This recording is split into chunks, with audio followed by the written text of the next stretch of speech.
All right, joining us to shed some light on what transpired in the just concluded Kano elections, we've got Adamu Panda, the National Treasurer of the APC, joins us from Abuja, and Awad Hassan, who himself also a member of APC. Gentlemen, thank you for joining us today on the program. Let's start off with what we just saw. That was the supplementary elections, and there are many different reports, perspectives about what transpired concerning exactly on the about the supplementary elections. Let me start with you, Mr. Panda.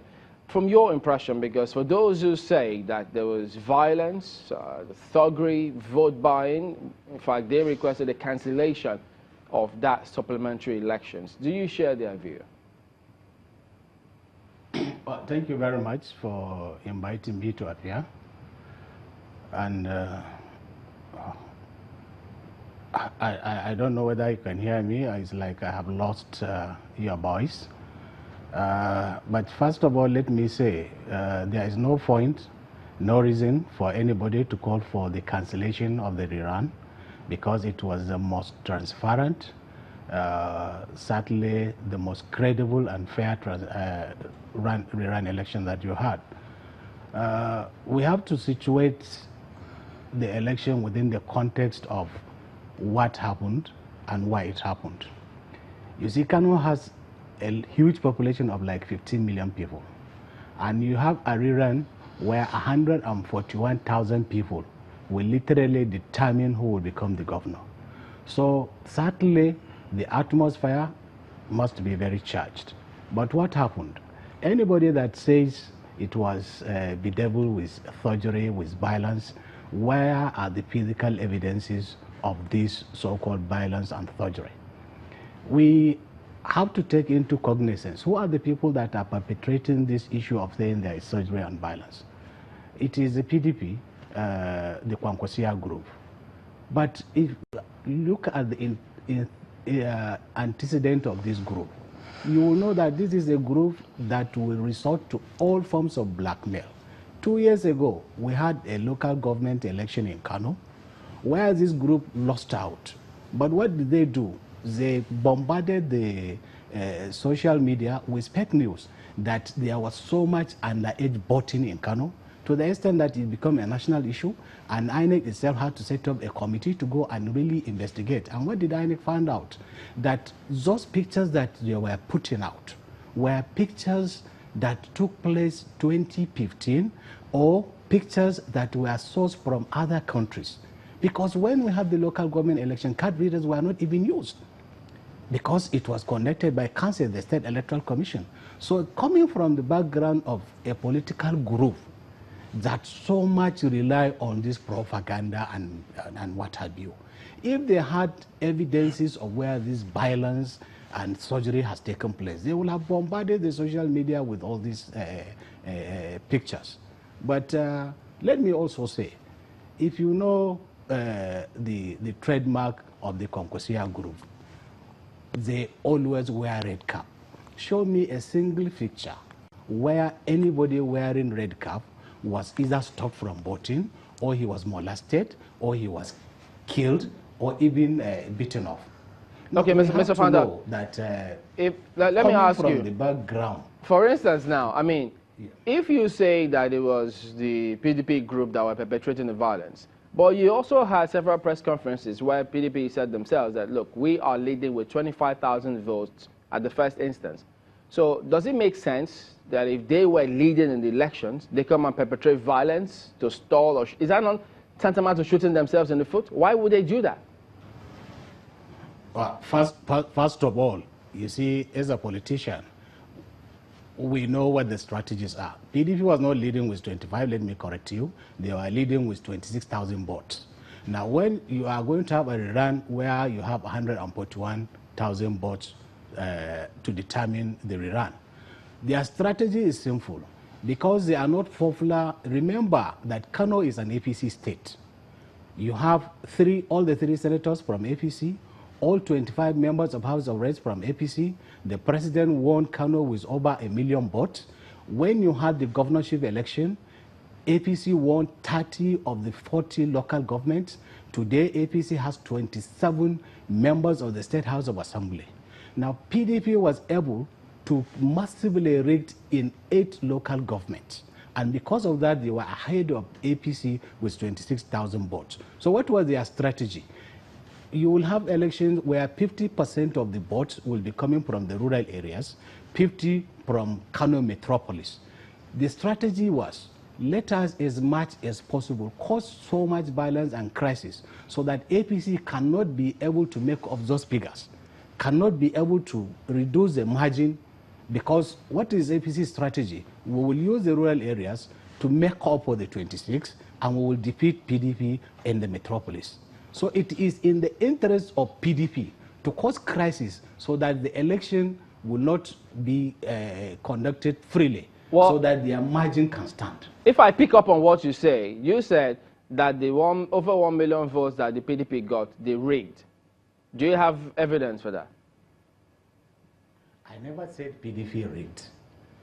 I said PDP rigged in the 8 metropolis when you had the governorship, not when they did the rerun. We have ample evidences, but like you all know, this is a country which is governed by rules. There is a tribunal. We know they will go to tribunal. We are ready for them. We will disclose our evidences of the rigging that they did in those 8 metropolis local governments. Okay, Mr. Hassan. I'm sure this is not the election tribunal. All right, Mr. Hassan, you also observed the elections. What's your impression of what you saw? Chamberlain, I have a different opinion with my leader here. There was no election on the rerun in Kano. There was no election. Thugs were being brought in, beat people, killed some, injured some, and wrote sham results and took it to the collation center and announced that Ganduje won. Ganduje won that election, but APC lost Kano. There are audios going around, making the rounds, insulting the president, that he ordered for that he saw what was happening and he didn't talk. I want to seize this opportunity to tell Kano people, my people, that the president, the vice president, they have nothing to do with Kano Rerun. There was no election. It was violence all through. The few polling units that were allowed to vote are not enough numbers that were brought to the collation center. But Mr. Hassan, from what Mr. Panda said, he said if there is any evidence to prove that there were activities of violence, that anyone who had them should bring them forward. Do you have any evidence to prove him wrong? Yes, Ayo, I have. I have evidences. I have evidences to prove. There are videos making the rounds on WhatsApp. There are audios making the rounds on WhatsApp. I've seen a TVC journalist correspondent that was driven out of a polling unit in Gama. BBC Hausa journalists were driven away. A lot of journalists were driven away from polling units. Strangers came with PVCs and drove the original voters of a certain area and wrote what they wanted to write. There was no election on that rerun. There was no election in Kano. You said also that... And I stand with what I say. Okay. And I'll tell you how... Go on. I'll tell you how we came up with this. Kano has 8,600 polling units.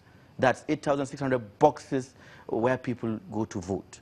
A certain commissioner of police, Wakili, who gave us a lot of hopes in the police institution, conducted an election, the presidential election, peacefully and delivered 8,600 polling units. And again, on the 9th of March, he also conducted an election which has to do with the 8,600 polling units in Kano. He conducted them, and suddenly, after a few days, I think 2 days after, or yes, a day after or 2 days after, we saw the deputy governor of Kano State and commissioner of local governments at 2:30 a.m. went to a collation center and turned off results of Nasarawa local government. Is that not supposed to be chaotic? A deputy governor of a state doing that? Is that what our party preached? Chamberlain, these guys are not APC. I don't know what party they belong to, but whatever it is, Kano is bigger than the government of Kano. Okay, Mr. Panda. We would not support this. We will not support Togri. Ganduje and his people have turned Kano into River State. Let me give you an example. Anybody going to elections today in Kano, for example, if there is even a council election, anybody going to that election must come out with his own talks. What do you think will happen? If the opposition party came out with their own talks, what do you think would have happened? This was the same thing that gave birth to Boko Haram in Borno State. From ECOMOG of SARS to giving them weapons, and now it's Boko Haram. That is what Ganduje is trying to turn Kano into. Mr. Panda, from some of the things that Mr. Hassan is saying is what some EU mission reports also say, that there was a lot of widespread violence, all over the place in Kano. And you said, how do you react to that, the report of EU mission? First of all, I want to tell Nigerians, Hassan claimed to be an APC member. I'm the national treasurer of the party, and I have never seen an APC member who will come on air and tell APC members that Kano, which is the home base, the strongest support base of APC, that it is not an APC state. I leave him to his conscience, because I am sure on channels we were watching when we are having the collation of the result at INEC headquarters. And we saw somebody with his red cap that woke up and said he is representing AD. And he does not agree with this collation of results. Only for the reg to ask him, AD scored 1 vote, so what is your quarrel? I would have expected Hassan to come with his red cap, so that if he is speaking, Nigerians and Kano people know from which angle he is coming. That is number one. Number two, he also, like I said, he also said a lot of people were killed.